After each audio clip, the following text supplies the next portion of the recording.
Congratulations to all teams for making all the way here. On government, we have Koga's DC Korea A. In opposition, we have Agashi, Ajuma, Ajoshi. My name is Jun Rum. I will be your chair for today. Paddling with me are Balloon from Malaysia, Prata from Thailand, Miraz from Bangladesh, Nina from Philippines, Adele from Bangladesh, Hannah from Malaysia, Boat from Thailand, and our trainee Leomar who is from the Philippines. Before I begin today, I'd just like to remind the audience to please be quiet while the speakers are speaking. Turn your phones to silent. Sorry. Excuse me. Hello. You can talk during my speech. Yeah, okay, they cut off my mic. Please keep your phones to silent, and you can leave the room if you want to. Just try to make sure it's between speeches. Debating on the motion, this House would use the technology.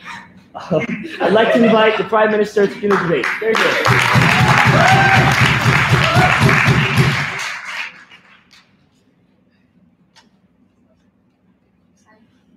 Oh, I will time.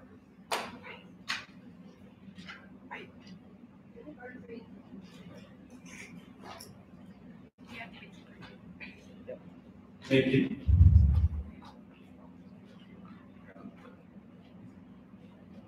People to our left were debate coaches, not heartbreak coaches, and thanks to them, because if you're an individual going through repeated heartbreaks, you must use the technology to get rid of your heartbreaks.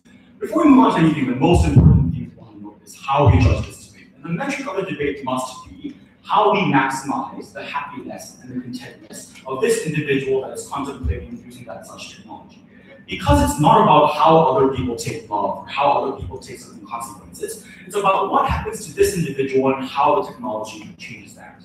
Then, having that said, let's move on to clarify the debate a little bit more. How does this tech look like? What does it look like, and how does it work? Mainly, we're not erasing the entire memory that regards with the heartbreak. For instance, if the heartbreak happens from you watching your pet dog pass away, then it doesn't mean that we're going to get rid of the entire memory. However, we are retaining the factual happenings, but removing the emotional burden that comes from such factual happening. This means people can remember all the things that have happened, but they won't get any emotional impacts from those events. Then, having that said, what do the breakups look like, especially to a person that's going through repeated breakups? We believe that breakups can look like many things. For example, it can be repeated rejection, it can be repeated breakups, it can be the death of a loved one, it can be the death of a loved pet. Whatever it may be, a heartbreak will entail a lot of things that go through a lot of emotional burden to this individual. But we mainly want to talk about the 4 characteristics that all heartbreaks entail. Number 1, it oftentimes moves to the lack of self-esteem. People generally, emotionally, burden themselves on the negative impacts of their life. Therefore, especially in terms of rejection or breakups, people often tend to have lower self-esteem. For instance, if you rejected 12 times in a row, then you probably start to think, oh, I'm pretty ugly. Likewise, whether the significance of the spectrum may differ, people will have lower self-esteem. Second point, meaning that you start to lose trust in people. When you continuously face these impacts, not only do you start to blame yourself, but oftentimes you are deadly feared of interacting with such events again. For instance, again, if you're rejected 12 times, you lack the trust in people, or you also lack the trust in yourself that you can make it. And therefore, oftentimes it moves on to less communication with people and less engagement in society. Thirdly, oftentimes heartbreaks and breakups can often entail a lot of betrayal in the sense that you didn't cause any harm and you're not liable for the damage. For instance, if 5 consecutive partners have cheated on you, then the sense of betrayal acts in a human to think in the aforementioned ways. And finally, the 4th characteristic we'd like to talk about is how oftentimes heartbreaks entail people being mad and furious, but not having a place to be able to blame that upon.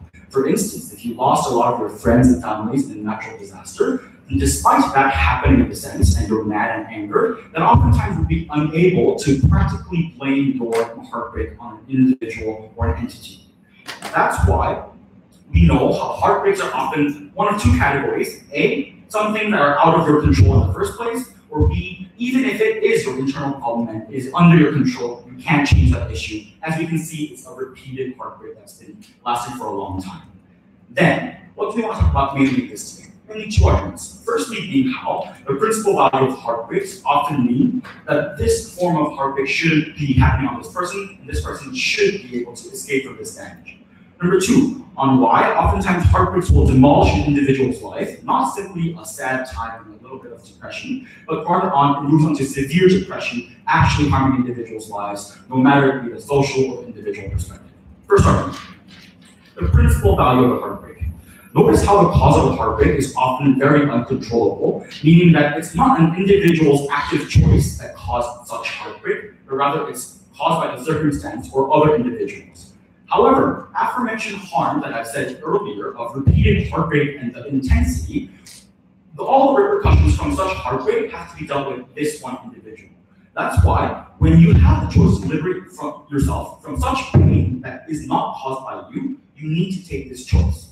But then, the line of rhetoric that opposition can bring is that there is certain levels of principal benefits that an individual gets from retaining a heartbreak. Mainly, we can say it could be something like you can learn from your quote-unquote mistakes and you can develop upon those mistakes. We have three levels of preemptive lines for that. Number one, oftentimes you need to see how it's a very uncontrollable issue. For instance, if you fail to be accepted by a lover for 12 consecutive times, oftentimes it's not going to be an issue that can simply solve in a matter of time. It's going to be a deeply rooted issue that isn't going to be solved with simple realization. That's why, just because you know that there was a heartbreak doesn't mean you automatically get to solve it unless opposition proves wrong. But secondly, talking about that. If not, in that case, we don't think that there is a help of a practical analysis because people often get only emotional burdens from the heartbreaks.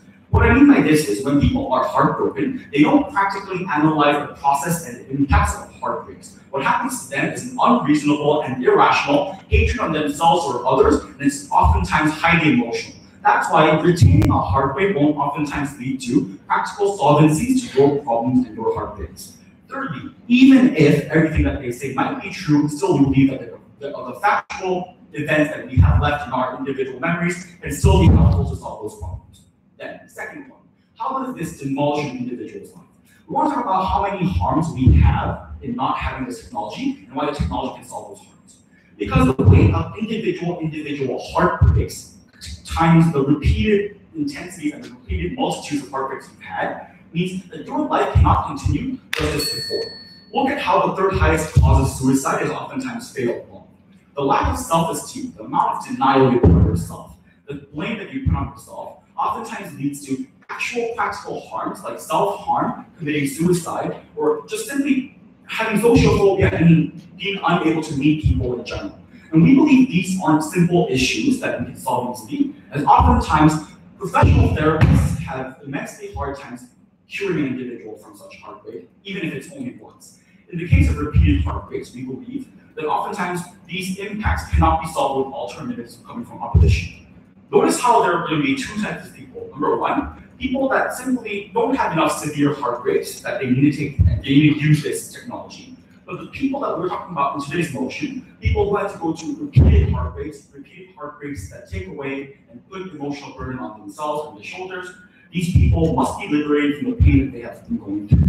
We don't want individuals to be tortured in their entire lives for things that they haven't done. They have no control over this issue. Opposition doesn't have an alternative. That's why government, as an individual going through repeated heartbreaks, must use this technology. Thank you. Thank you very much. Let's now invite the leader of opposition to lead the opposition case.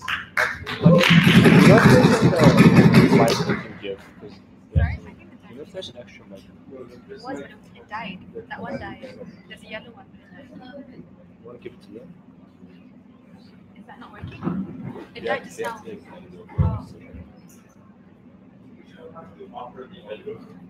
It died just now, so I don't know if they still have it.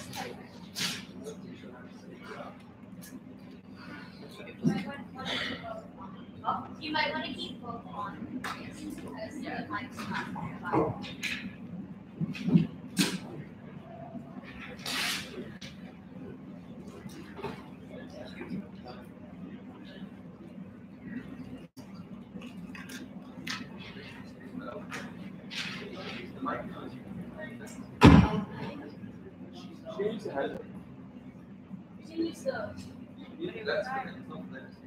Yeah.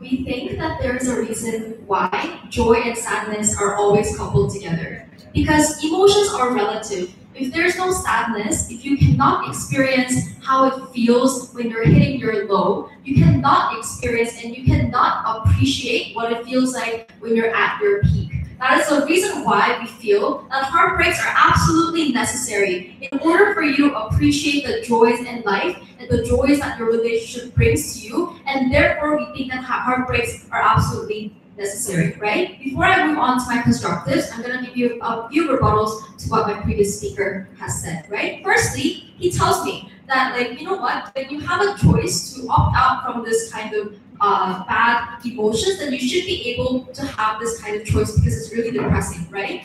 Firstly, this technology is only like preventing you as a preventative measure from feeling the heartbreak ever again in the future. Therefore, this means that whatever heartbreaks or sequences of heartbreaks that you've already felt, you're already gonna, and you're like also gonna be able to retain what it feels like to feel that heartbreak. You're already gonna know what it feels like to undergo that kind of pain. Therefore, we don't think that, no thank you. If you're already depressed at the fact that you were ditched by your boyfriend or girlfriend 12 times, we don't think that that feeling is just gonna go away, even if you use the technology to not be able to feel heartbreak again. We don't think that that's a marginal or a greater harm that is put under our side. But secondly, they say that if people are heartbroken, people will not rationally analyze what was the problem or what was the reasoning behind their breakup. Short term, we think that this might be true. We think that in the short term, when people are swayed by emotions, this may happen. But in the long term, we don't think that this is true. Why? Because you can only have closure from a loss of a very important person that you used to love a lot if you only know the reason why a certain thing happened.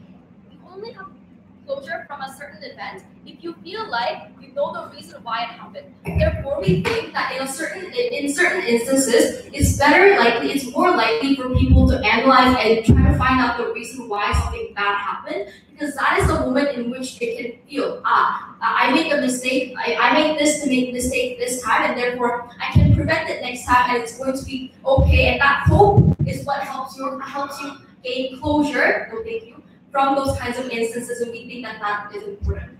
Two things in my speech. Firstly, I'm going to tell you why pain makes joy and not that much more meaningless. Secondly, I'm going to tell you why it motivates you to become someone better, right?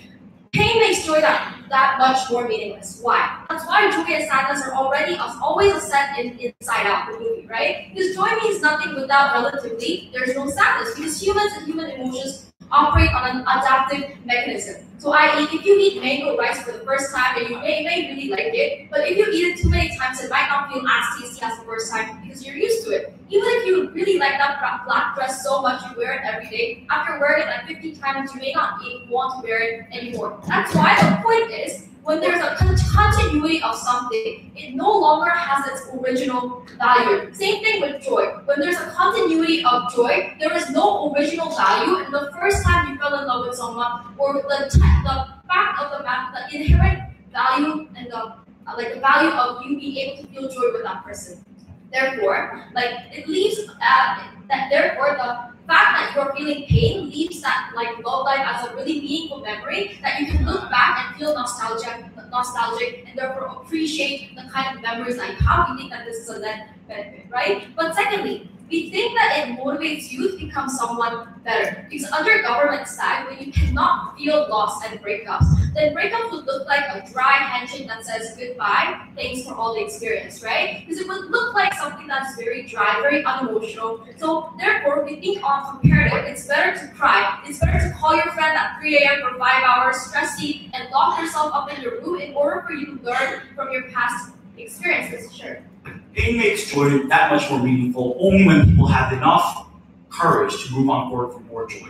People going through immense repeated heartbreak oftentimes don't even have the courage to move on. It's an assertion for your side to say that people will always choose to not opt into other relationships after suffering multiple heartbreaks. It's also on our side, maybe an assertion to say that people will definitely opt in for another relationship after suffering heartbreaks. But it's more likely that people will choose to love again, because people by nature are people who love. People by nature survive on a community basis, and people by nature feel joy at the fact that they can give to someone and that they can receive in a mutual relationship. Therefore, when people are inherently people inherently feel value in those kind of things, we say it's actually more likely for us to argue that people are likely to enter into another relationship the moment that they feel closure from their past experiences. So we think that, moving on to my next point, like why this encourages the person to become a better partner.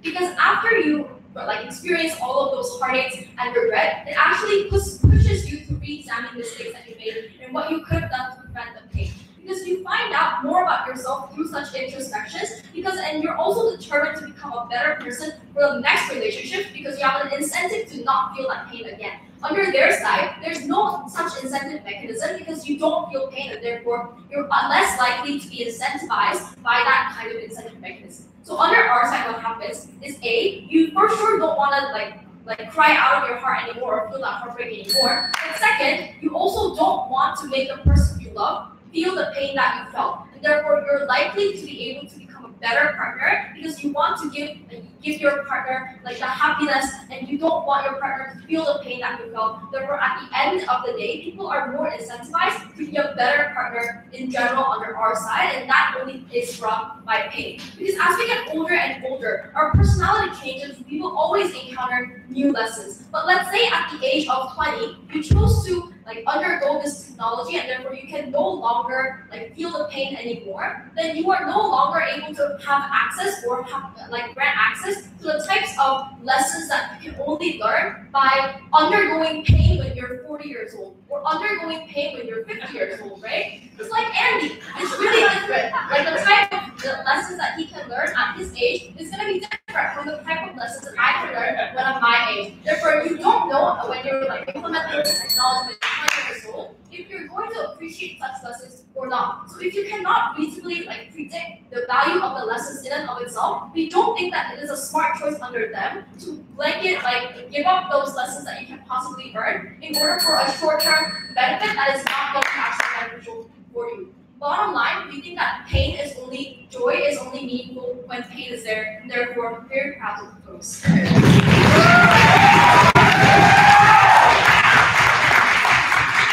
Thank you for your speech. I'd like to now invite the Deputy Prime Minister to continue the government case. Here.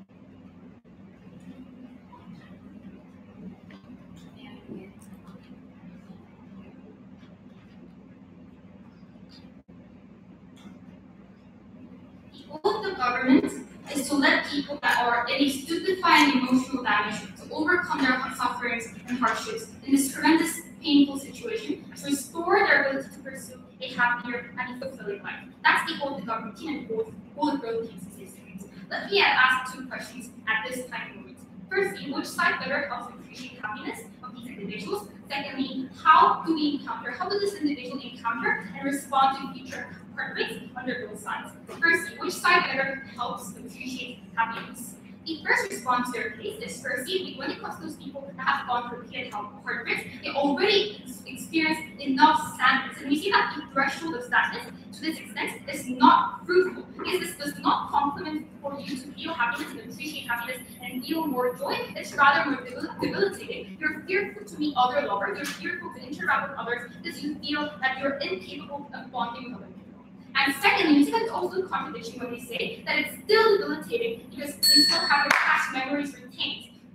exactly, since if you have past memories, if you still have retained past heartbreaks, we say that you can appreciate joy more after you make a choice or you are trying to permanently eliminate further heartbreaks and further sadnesses that you could encounter. That helps you to appreciate more joy. And the third response is, we say that even when we take away heartbreak, even when we demolish sadness, it does not mean that the different extent and the magnitude of happiness is eliminated. For example, let's say that there was partner A, which was a very pleasant person to be with, and there was a partner B, which was awesome, a perfect fit, and everything was passionate and good, and we were like two peas in a pod. When it comes to those partner A and B, we that when the extent and the magnitude of happiness is different, those individuals could appreciate partner A because the extent of pleasantness and the extent of happiness differs person by person, lover by lover. So we believe that this does not mean that we appreciate love in general. Having this said, let's move to the second point of how do people respond to future heartbreaks and how people lead to self-improvement. Firstly, we say that self-improvement argument is not really meaningful in today's stage because most of the problems that lead to heartbreak, especially repeated heartbreaks, are unsolvable problems. Let's analyze this. When it comes to love, firstly, we see that when the problem is internal, it's mostly things that cannot be fixed, like your appearance or your personality problems. When you're repeatedly refused and you're repeatedly rejected and experiencing heartbreak by your lover, we said that this is a rigid problem that cannot be simply solved by you trying to improve yourself, you trying to change something about your appearance or whatever. And secondly, we believe that even when the causes are external, we believe that most of the cases you don't have control over it, you have no responsibility over it. For example, you repeatedly being cheated by your partner, repeatedly getting in cases of domestic violence and dating violence. We believe that those circumstances, in principle, you should not give a stupefying candidate and a stupefying harm and damage because the reasons are outside you, you have no control whatsoever. So having this sense, and also the third level, we see that we also included in the spectrum of the debate the people which are debilitated by natural disasters, debilitated by wars and drones, and seeing their family die every day because drone strikes in Yemen. We got to those people, they have absolutely no control over those heartbreaks. There's no justification for them for self-improvement to happen in that type of scenario. So, and the second response to this is that when this heartening effect happens, this does not mean that you're going to suddenly launch a program of self-development. Often cases when repeated heartbreaks are compounded to an individual, you feel disheartened.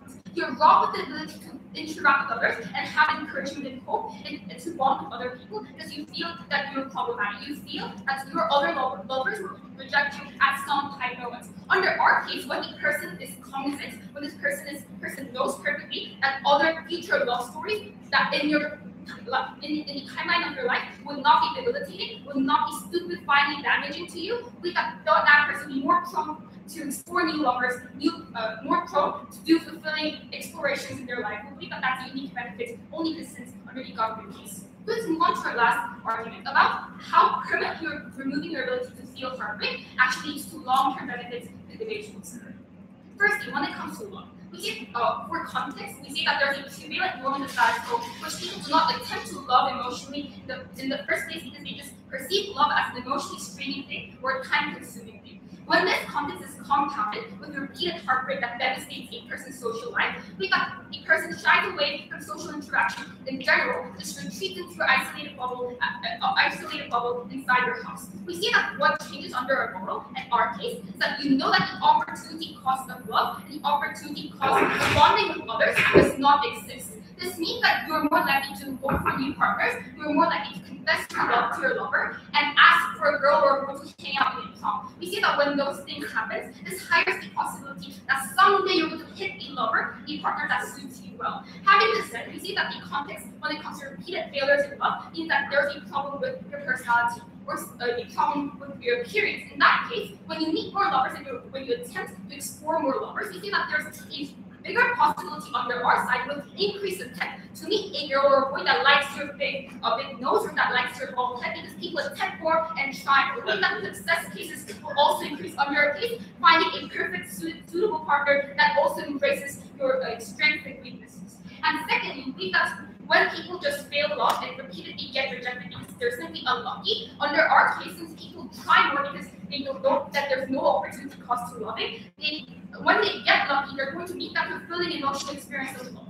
And to engage with our teams, another context of people in war-torn areas or people that are often just chalk the natural disasters, we thought under those cases, it's simply unreasonable for those individuals to lose hope in humanity and actually suffer from that debilitating moment of your father or your mother, your grandmother dying because of a drone strike. We thought that debilitating experience leads to regression in your future life. It leads to you feeling that hurtful feeling throughout your entire life's timeline, even when you experience that debilitating experience when you're 2. We thought that type of prolonged emotional impact and prolonged damage that compounds you even when you become an adult is something that we want to preclude under the government side. So what have I told you? We said that the goal of today's debate is to help maximize individual happiness. When people are in stupefying emotional damage and when they feel that they're worthless, we thought the only way for them to find a new path to love is to erase the future opportunity cost tied to love. We say that people should have the right to love and should have the right to be encouraged to love. For these reasons, we're extremely happy.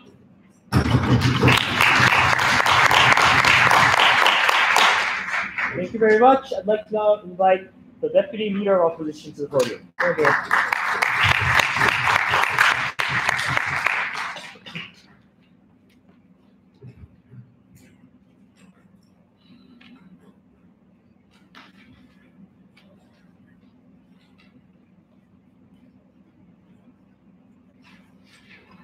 There's a reason Romeo and Juliet were 13 and 14, or 15 and 16. Because at such an age, when you meet a handsome boy who's singing serenades to you outside your window, and then he no longer does because his family is against your family, that's when you feel like your life is over.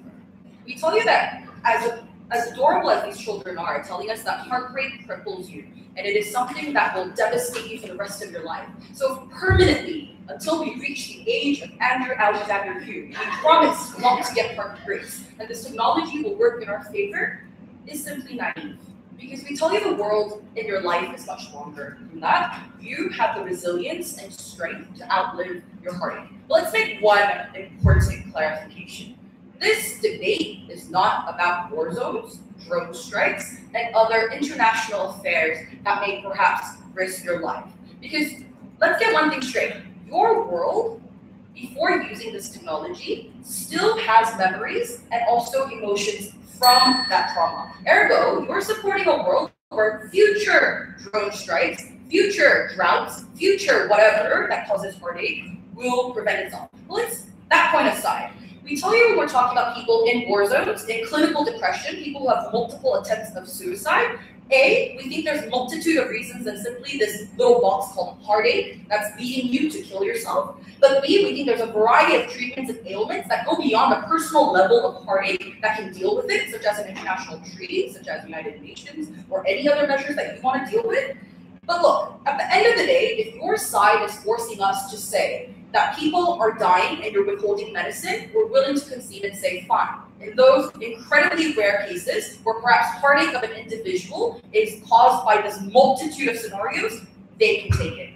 But principally, you're still not addressing the reason of this technology being available for everyone, for anyone who has faced heartache on multitude of levels and multitude of range. Because we still haven't heard up to this point in debate from these two speakers why in an average case of him dating her and there's a breakup, that somehow that is also applicable. That an irreversible decision must be praised and promoted. Because indeed, heartache is just inherently bad.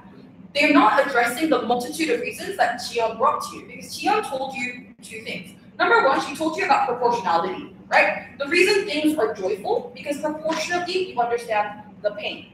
The reason that your love, when you're asking a boy to prom, okay, let's use an example they'll understand.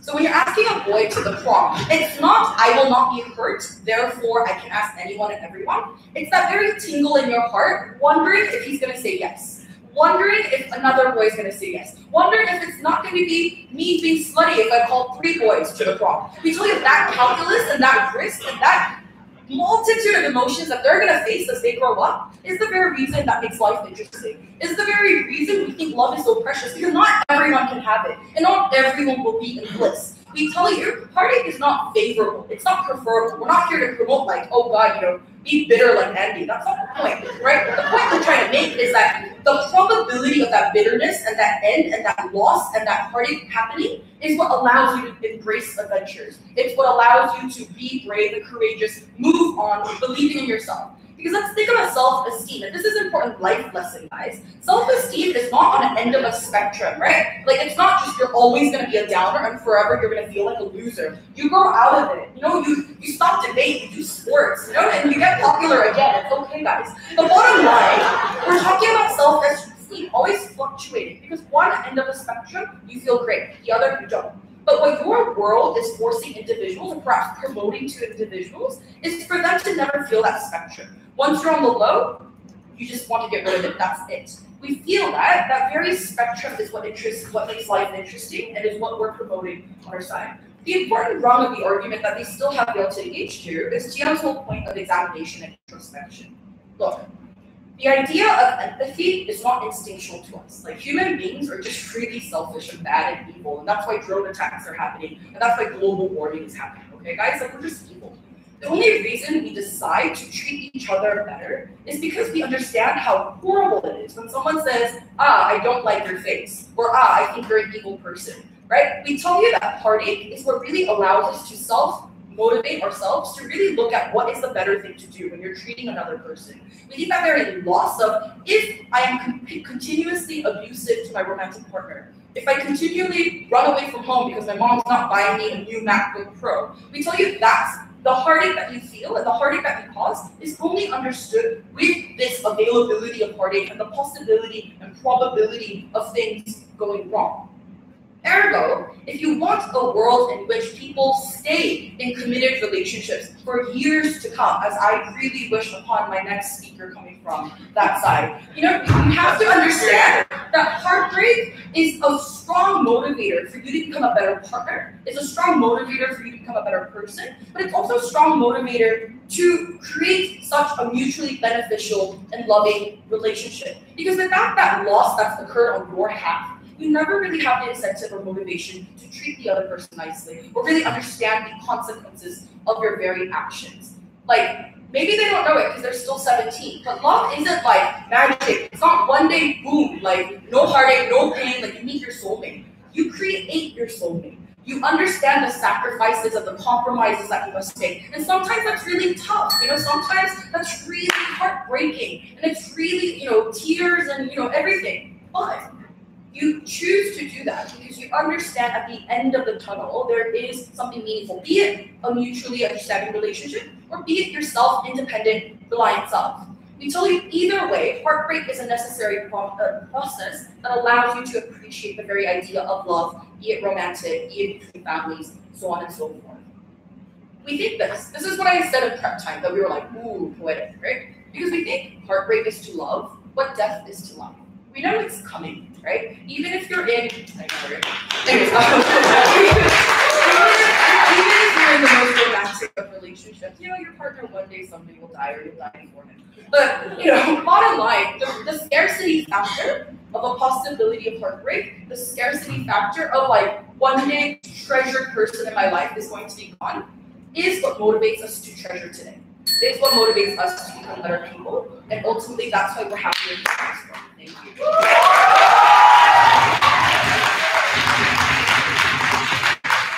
Thank you for your speech. I'd like to now invite the government whip and two of the government's substantive case. You're here.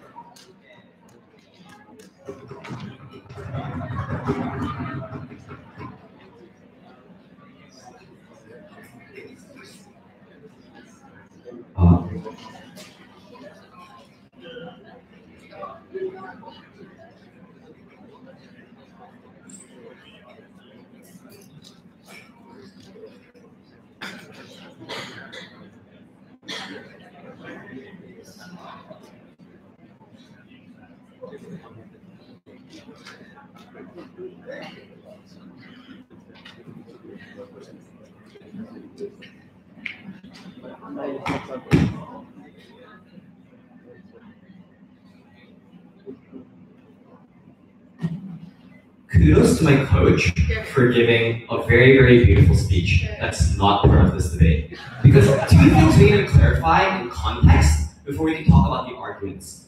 Firstly, we can assume that this individual is not free of any emotions in the future, but rather heartbreaks that we think are an important necessity, not an important necessity for a relationship. But secondly, the past idea of being rejected, the past idea of having a heartbreak still exists. And this crucial factor is going to directly go against all the principles they talk about and all the practices they talk about, because the instances such as joy and sadness, well, on our side, sadness still exists. The problem is whether continued sadness is a necessity that we must embrace as an individual for us to continue to have a meaningful relationship in our life.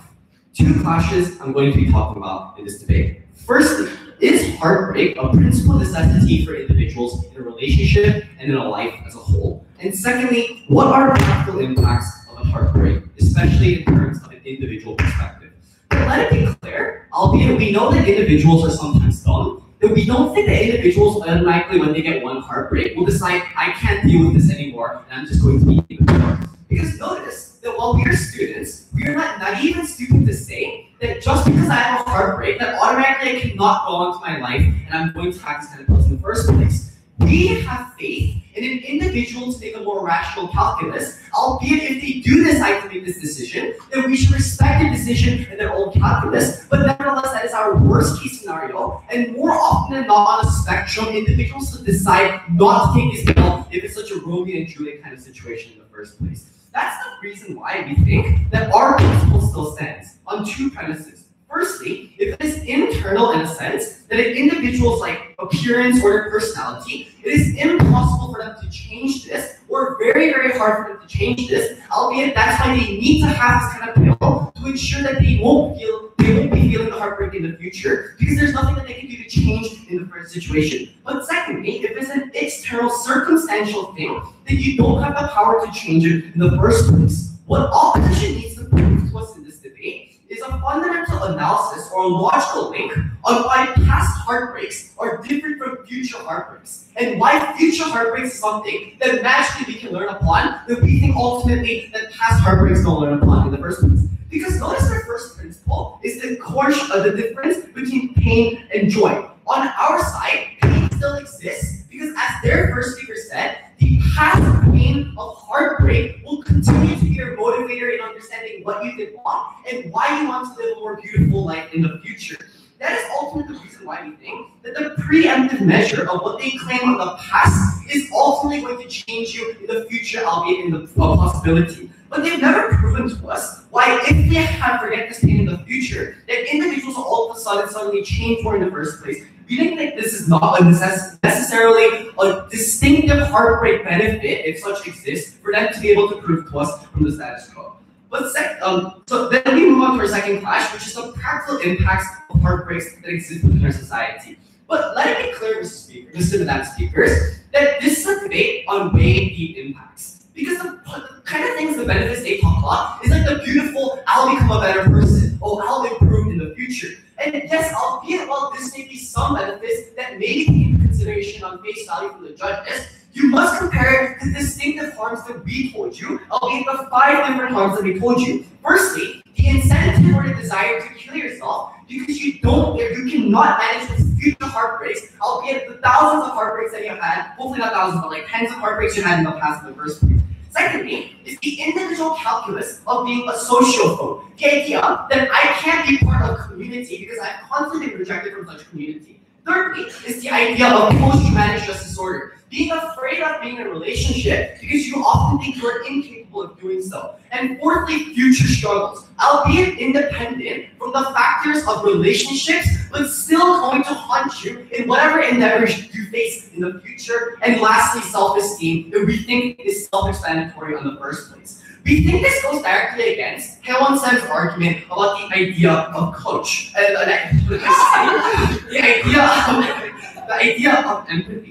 Because she claims that empathy derives from the idea in which you want to treat individuals the way you want to be treated. but she never proved to us why heartbreak is a necessity for you to treat individuals the way. Because we think more often than not in our world, the feeling of treating respected, the feeling of treating well, is enough of a motivation for you to treat other people well in the first place. It doesn't have to be a negative emotion that deters you from treating other people well. It can be a positive emotion that motivates you to continue some actions in the first place. I don't believe that individuals are so radical or so mean that me being afraid that someone else is going to bully me is the reason why I decide not to bully someone else. Albeit that maybe is some part or proportion that's not the majority that we are willing to defend in the first place. Secondly, is the idea that she says this happens permanently in the future. And notice that this is a large case that hinges upon the idea, because her analysis that this flags on the future is exactly the reason why we shouldn't be making the calculus right now. But according to their logic, anything that happens permanently in the future should not be allowed to be made by the individual calculus, because that person may not be able to make the correct decision right now, and someone else can determine what is correct or what is not correct to use in the future. This is not exclusive to the idea of using heartbreaks, because the fact of the matter is, it is not up to society or someone else to determine what your calculus does in the future. The idea of using a tattoo when you're 18 is still allowed because that is your individual liberty and your joy and what you think should be done in the what you believe should be happening in the future. That's also the reason why Mr. Madam Speakers, that we think opposition side loses this debate.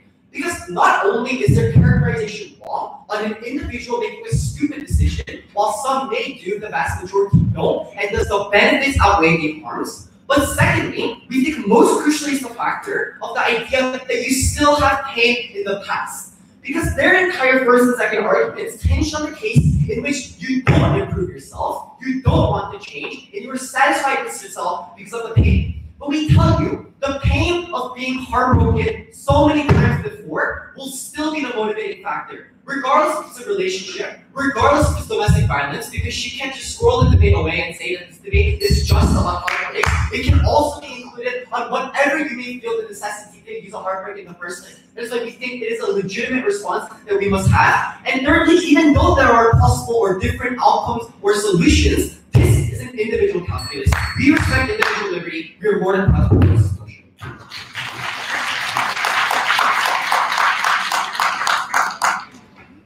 Thank you very much for your speech. I'd like to now invite the opposition whip to conclude the substantive part of the debate. Here, here.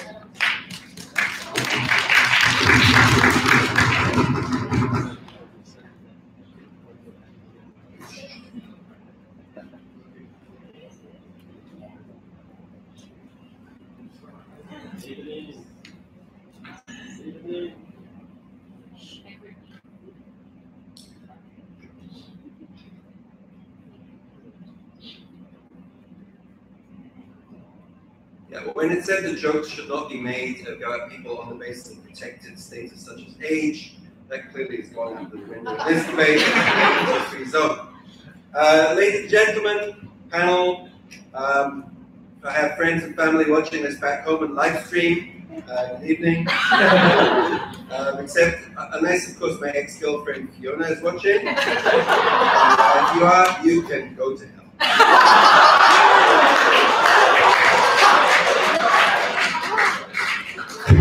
I was going to start the speech by establishing that our opponents are children who don't know anything about anything. Hewan in making that joke is actually taking the first minute of my speech. I, on the other hand, I have experienced heartbreak many, many times. Women just keep rejecting me. It's a mystery. But it does make me uniquely placed to try and explain why I believe the government side are wrong when they say that heartbreak is something that we can do without, and heartbreak is something without which love will be far better. We think that's wrong. So I want to talk about what I believe the value of heartbreak is. So we have clash for the debate, isn't it? There you are. And then secondly, this whole idea of self-examination of becoming a better human being, as somebody said in an info slide before, the unexamined life is not worth living. I'm going to explain, I think, hopefully answer the point made by the government whip towards the end of the speech when they asked, why do we need future heartbreak when we already have the memories of the past? Okay, so let's start at the beginning with the value of heartbreak. Okay, But we think, I mean, we did come up with a lot of poetic phrases during prep time. One I particularly liked was that you don't fully appreciate the sunshine until you've lived through the rain. And coming from a very rainy country, I think that's maybe not quite as poetic as what everyone said, but nonetheless, I think it captures an essential truth, right? Which is that we believe, as we said right from the beginning, that happiness, at least in part, is relative. Okay? So I think in the lives of people who have reached advanced age and had many failed relationships, we think that the sad and happy memories of those past relationships is far stronger for the fact that it was followed by that period of heartbreak. Why is that? Because we think that one type of emotion magnifies the other. It validates the feelings you're feeling for somebody while you're with them, because you are so heartbroken and no thank you, and just torn apart by the fact they are no longer there. The absence of those feelings, in part, is what heartbreak is. You love that person's love is no longer there. You feel an absence, you feel a void in your heart. I could go on, but I'm going to cry. Okay. I think the point is this. The point is that it's clearly true that in situations where you have had those higher emotions of love, the heartbreak is greater as a result. The heartbreak is greater afterwards. What does this tell us? It tells us those two things exist in continuum with one another. That is why for every song about love, you have another normally superior song about heartbreak, because those two experiences are inextricably linked. Can you have love without heartbreak? Yes, of course it can exist. Of course, you can have strong feelings for people. We don't deny that on their side of the debate, many people will have happy, loving relationships with people for the rest of their lives. But we believe that just like, the fear at the top of the roller coaster is part of what makes the roller coaster itself exciting, we believe that without that fear, without, yes, that heartbreak, those memories in the future will have less value, okay? Now, as the whip speaker, Ryan was talking about how, well, people will take this pill as a kind of rational response.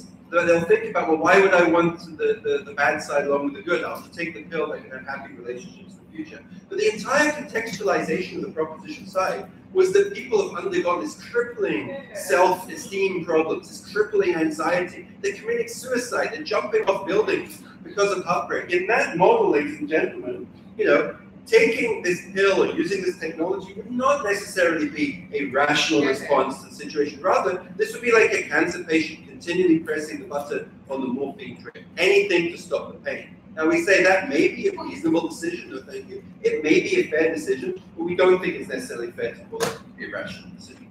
But secondly, let's look at this issue of self-improvement. I think this was a big issue in this debate, okay?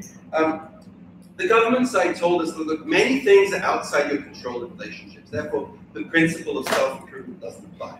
Okay. First of all, it's obviously trivially true that there are some things that you cannot control. Okay. So, as Herwan said, we're not talking about drone strikes in Yemen. Okay. Look, it's sad for your family in Yemen. Okay. They're already dead. They already got killed by the drone. Okay. The only scenario in which this is relevant to this debate is if you think it's likely that you're going to meet another woman and you're going to fall in love, and maybe you get married, and then you have children, you watch them grow, and you have a second child, you buy a dog, and then another drone strike is going to happen and kill that family as well, okay? Now, obviously, if they're going to get obliterated by a second drone strike, we agree that would suck. I don't think that's really the sort of scenario that people who frame this motion have in mind, okay? Secondly, note, as we've said, your insecurities remain in this scenario. You lose the heartbreak, but you don't lose the memory of all the ways in which previous partners have screwed you over, okay? So if I've continually been cheated on by girlfriends, I will continue to be fearful of commitment. I will continue to have suboptimal relationships, even if I don't feel so much pain afterwards, okay? I'll continue to go through her text messages, go through her pockets, okay? This is the answer to the sort of 4 characteristics of heartbreak point that was given to us by the government side, right? Which is, you may not have that heartbreak in future, but that doesn't mean that the sort of systemic factors which caused you to not be a particularly great boyfriend or husband can continue. Now we can concede, okay? But when this happens to you again, there's a marginal benefit in not feeling that kind of sense of loss and emotional pain that comes with this technology. We think that's outweighed by the loss, the incredibly sort of unique sensation that comes with the sort of successful gamble in love that is represented in a world where there is a potential downside to that love. But lastly, we think that when the government says that heartbreak will not cause you to examine yourself, we think this is completely wrong, okay? When you look at failed relationships, they absolutely make you examine who you are. They absolutely make you examine, what did I do wrong? What should I have done? How could I have made Fiona happy? Okay, I couldn't. She's crazy. That's not the question. Okay? Now, heartbreak absolutely makes you want to be a better man or woman. You don't always succeed. I'm living proof of that. But at least I try. And how do we know this, as I said? Because the deeper the heartbreak, the deeper and longer the introspection. Okay, you don't really spend 20 years thinking about someone you went out with in the summer of 2007. You do think about someone you spent a large part of your life with that you wanted to make a life with in the future. So we think that process of self-improvement is why past memories are not enough. Because in the end, not everybody's life is over, like mine is, okay? People still have room to grow and improve on being better husbands and fathers and mothers in the future. We think in order to do that, you need to continue to improve yourself. You need to continue to examine your life. This is something that will not happen if you take this technology. So I'm very proud of it.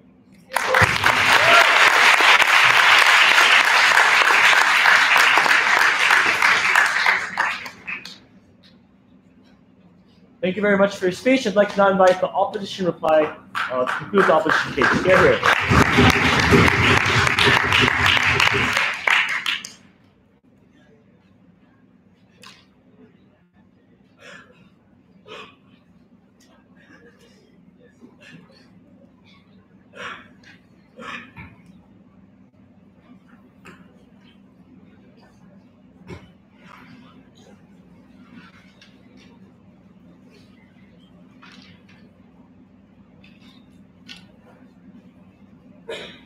Before I start my speech, I would like to thank Andy and Ewa for being such amazing partners. And taking me to Thailand and having this great opportunity.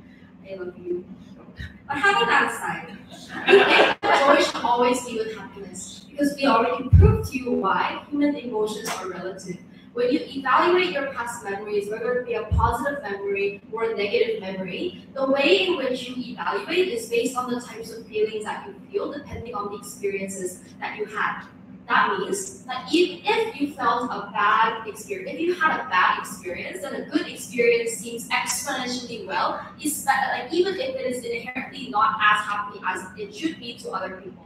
That means that we don't think that under their side, even if taking their best case scenario, that people will always be happy, people will not feel as happy as they would under our side, because they would still know, they will still experience, and they will still have new types of pain and new types of heartaches. The magnitude of it will differ for each person, because depending on the person, depending on the type of love and the type of relationships that you have with future people and future partners, the type of heartache itself differs. The type of regret or the type of crippled feeling that they try to characterize differs. Therefore, the magnitude and the type of pain differs, and therefore we think that people can learn different lessons from those. Therefore, it will result in those people resulting in better people in terms of them fixing their mistakes and becoming a better person for not only themselves, but for their partner.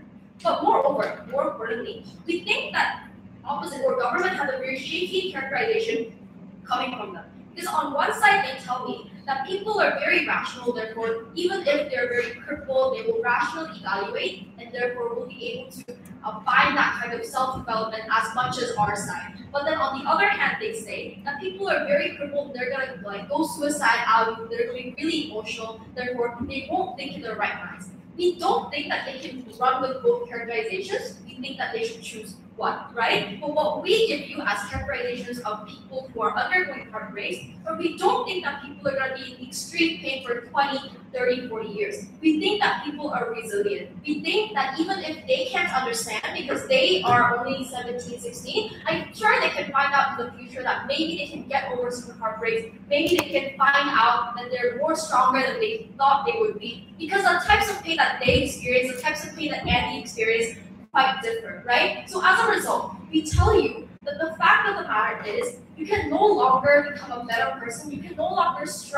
always strive to be like a better partner without knowing and without incentivizing yourself and constantly reminding yourself that you don't want to feel that pain again, because the pain differs each time you feel it, right? So it's not like when they tell us that, you know what, like, can your desire to make that person happy result in you making that person happy? So it can be something positive, not always negative. But we don't think that it works that way because people are selfish. People are very self-centered. So only way people are gonna do something nice to the other person or be a better person is the moment in which that person knows the consequences, the pain that results from the actions that they can take. Therefore, under our side, we think that people are going to be generally more determined to become better partners and better people, but rather like appreciate the same types of relationships that they have more rather comparatively under our side. Because we believe in happier relationships, very proud to close. Thank you very much. To conclude the debate, I'd like to invite the government reply. Here. Yes.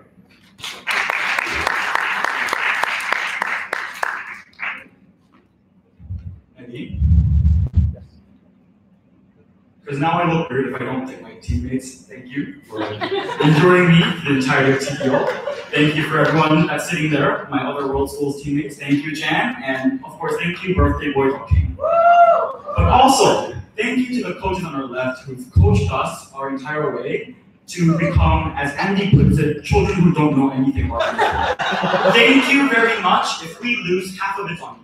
That said, the best way to look at this debate is looking at who's going to be the person that's going to contemplate taking this pill. Who is this person? What would they look like? Mainly in 3 ways. Number 1, sadness versus heartbreak.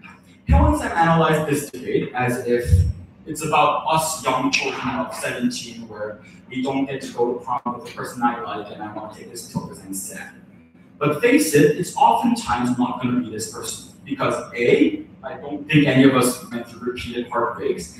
But B, knowing the brevity and knowing the intensity of this decision, oftentimes the people that want to and consider to make this decision will be people that have lived through 20, 30, 40 years of their life, experienced repeated heartbreaks, and experienced immense pain. In that sense, calculation saying that, oh, people will irrationally pop a pill is not necessarily correct. Then who are the people? And that's kind of decided. Then when will these people contemplate to take this pill or use the technology? We believe, as opposition talked about and as the motion states, these people have already went through multiple times of heartache and breakups and many other things that would have hurt their feelings. Why would these people contemplate to eradicate all of heartache from their entire lives? We believe it's when the pain exceeds their rational calculus to stay as the individual they were before.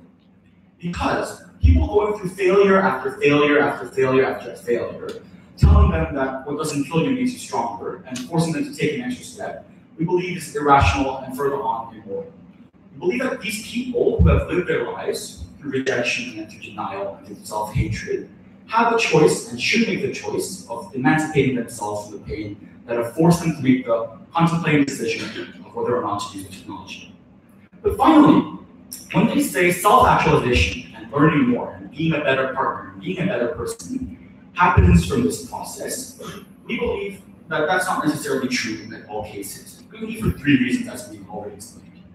Number 1, in the cases where these people think the pain that they've been feeling is too immense to as which they want to get rid of that pain in the future, we believe that oftentimes there will be people that have been through multiple heartaches that would have given them a lesson, but oftentimes don't find a way to change themselves or change their circumstances to be a new person.